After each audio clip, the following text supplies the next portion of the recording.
So I figured I ought to be the one using my video camera at least once because it's usually other people. And I'm going to respond to the prompt about surveillance in digital humanities spring 2016. And I'm just going to go through last Thursday and just list and discuss a lot of the opportunities that someone could have used to surveil me. So I woke up, got out of bed, but not until I listened to a song, which was my alarm. And I don't know, I don't remember what song it was, but that's certainly information that someone could access if they desired. And collecting mass information about what time people wake up, um, and also potentially having access to their schedules, but even without that, what time people wake up, how long it takes them to wake up. Maybe you could find out what time they go to bed with their phone. You could figure out what kind of music they like to listen to whenever they were waking up. That could be indicative of their temperament or the type of person they are, or a lot of different things. That's information that could be helpful. It could be helpful for me to know, what type of song makes me get out of bed faster, and kind of music do I like more for that. It could also be useful to marketing companies, because they have infinite uses for my information, apparently. So then my friend drove me to class, which was digital humanity. It was a Thursday, 9:30, and she had a screen in her car, and that made me think of the cameras that are on the backs of a lot of cars, which is interesting because, I'm sure that's not a heavily encrypted receptor, whatever. Like, that's a camera. It's just like this camera that I'm talking into right now. And I'm sure it can be intercepted very easily. I'm sure it can be turned on by an outside source, especially if the computer has access to the internet. I know of cars that are Wi-Fi hotspots, and in any case, your phone connects to your car, or maybe you have a GPS in your car. So, internet's there. So if someone wants to access the information, such as the video, the video camera that is attached to your car, they could track you or your family or your kids playing, or anyone in a parking lot or outside of a parking lot, anywhere within view of that camera. So that's another way never thought about. I was using my Bluetooth headset before I went to class because I got dropped off early. That's obviously another signal that could easily be intercepted. Someone could determine what kind of music I like to listen to and where, and how that could be used to target me as a consumer, or make generalizations about me concerning my demographic, etc. I went to class, connected my iPad to the internet. My voice could be recorded at any time because I have a phone around me. Even if it's off, I'm sure my voice could be recorded right now by that as well as this camera. Then I went to physics class and I took a video of my physics teacher because I was bored, and he was giving a demonstration that wasn't working, and it actually looked really cool. It wasn't because I was bored. I'm actually a nerd. It was a really cool demonstration. It was supposed to be, at least. Well, it ended up being, but it took him a while to get it started, so that's why I took a video of it and sent it to my sister. So that's now the whole world can see my physics class if they really want to. At least Verizon can, or whoever. Apple, I don't know.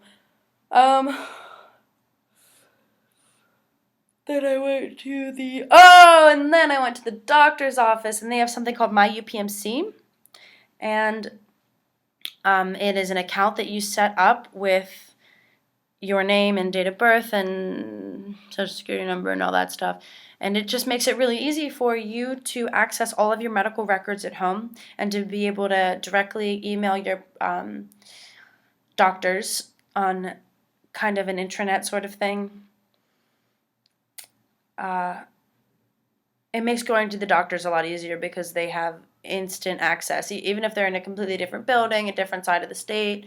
If they're part of the community, the UPMC community, they can have instant access to any doctor's notes that were made at a previous examination and all of your medical records.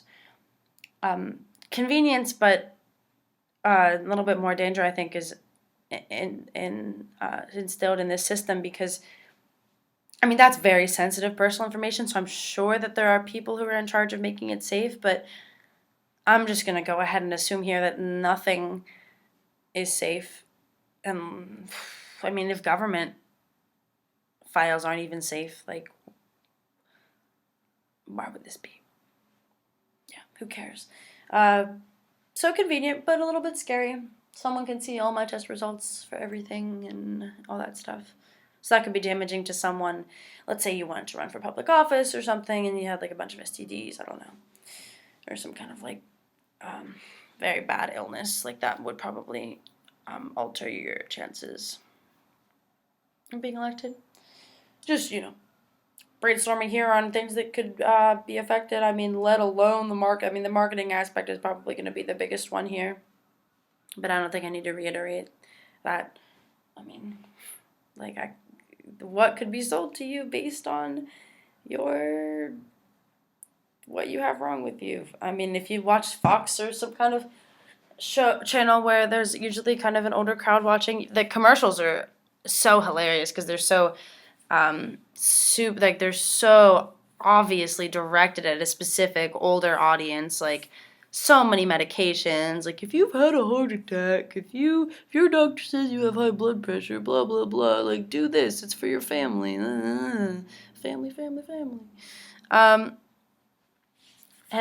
cartoon channels have toys and stuff like that. It's just gonna be I think the effect of this big data gathering on everybody is just gonna imply more personalized medicine and more personalized marketing, more personalized everything. So everything good and bad, you're never going to be able to hide in the crowd ever again, which is good. Yeah, I guess. I mean, depends on the person, but you don't really have a choice. So then, after the doctor's office, I went to... Oh, funny thing my doctor said. I was looking out the windows while I was left alone in the office, and she came back and she said, I never thought about it before, but these windows being open could be a HEPA violation. And I thought that was funny because I think that's the least of our concerns here is windows and someone looking through the windows. So then I went to the library to use computers. Obviously, the university can track everything that I do on those. I don't know if they do or not, but they could. Same with whatever I print. That signal could even be intercepted. So then after I was on the computers doing mischievous homework, I went to the O and got a milkshake for my sister to bring it to her. She was in the museum. And I used cash, but I'm sure that there are cameras in the O. And I'm sure that they recorded me, and I'm sure that anywhere along Fifth Avenue or Forbes Avenue, or really anywhere in the whole big wide city and most of the places in the world are going to have video cameras, so I don't think I need to say that, but hey. Went to the museum, used my ID. I don't know who gets that, Pitt or the library, the museum. I don't know who gets that information, FIPS, whatever, I don't know. I guess anyone who wants it.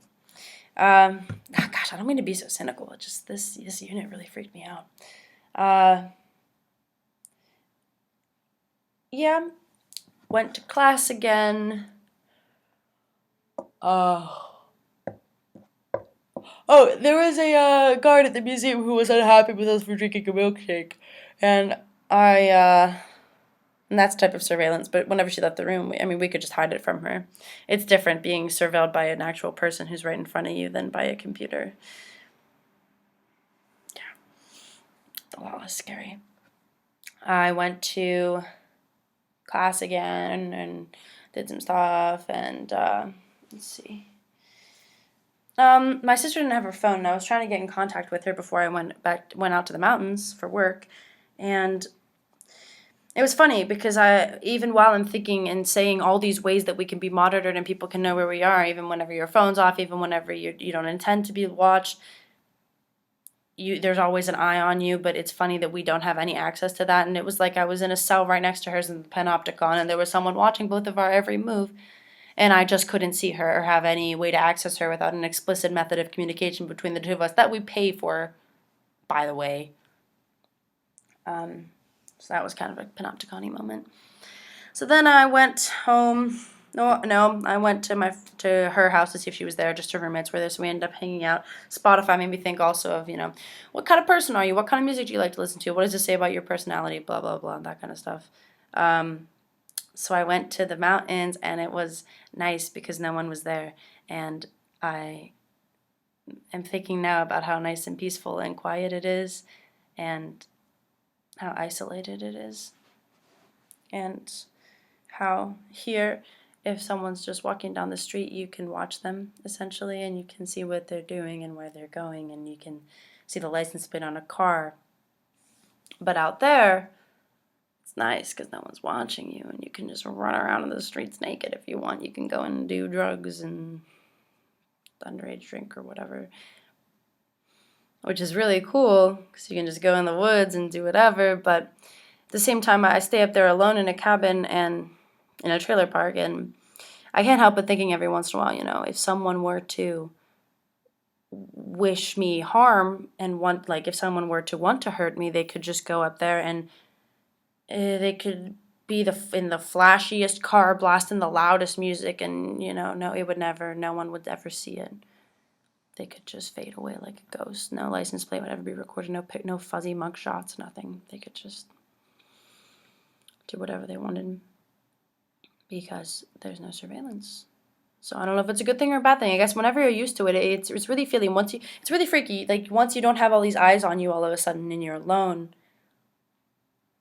it's refreshing because you feel like you can breathe, but then you start to get worried.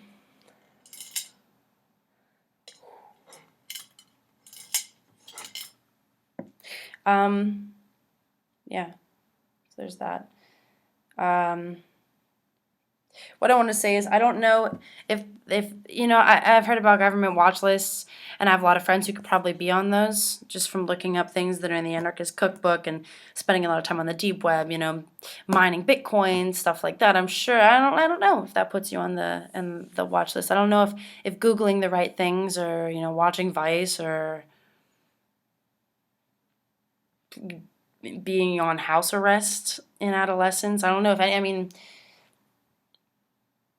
It's freaky. I don't know what would trigger someone to want to watch me more than anyone else. I would hope that people who commit violent crimes would be the ones that are watched more closely, but I don't know. I don't know. I like to think that my text messages are not watched, but I was sitting in physics class one day and some girl left. And she was gone for like 20 minutes. And then her phone rang while she wasn't there. And we're all like, oh, someone's phone rang. And we're all looking around like, who was it? And people sitting next to her just like, yeah, she left like 20 minutes ago. And there's her phone ringing right there. And I was like, chills went down my spine. I was like, don't answer it. Because the first thing I thought was it's a bomb. I don't know why. It's kind of freaky. But where was I going with this? Oh, I was going to send my friend a message about it. Like, yeah, I think someone was like trying to suicide bomb my physics room, even though that's totally unreasonable. I just got scared about it. And I remember wanting to say that and specifically trying to find another wording for it because I was so freaked out about like my name coming up on like a watch list and someone reading my text messages because I included something about a bomb or something like suicide bomb or I don't know. I forget exactly what I said. I think it was this instance, but I hate that. I hate being worried about something I might say in a text message that would be completely out of context, but that would incidentally put me on a watch list and then make me get in trouble for things that are completely unrelated. I don't know. Oh yeah, one last thing I want to mention was E-ZPass. I was sketchy about E-ZPass and I called them and they were really confused about the questions I was asking and they were like, information is stored on the user account. And I'm like, no, you probably have like a physical, like a server probably. And they're like, it's stored on the user account and only you can have access to it. And I was like, okay, well, we're obviously not going to get anywhere with this. But anyway, my time is running out because there's a limited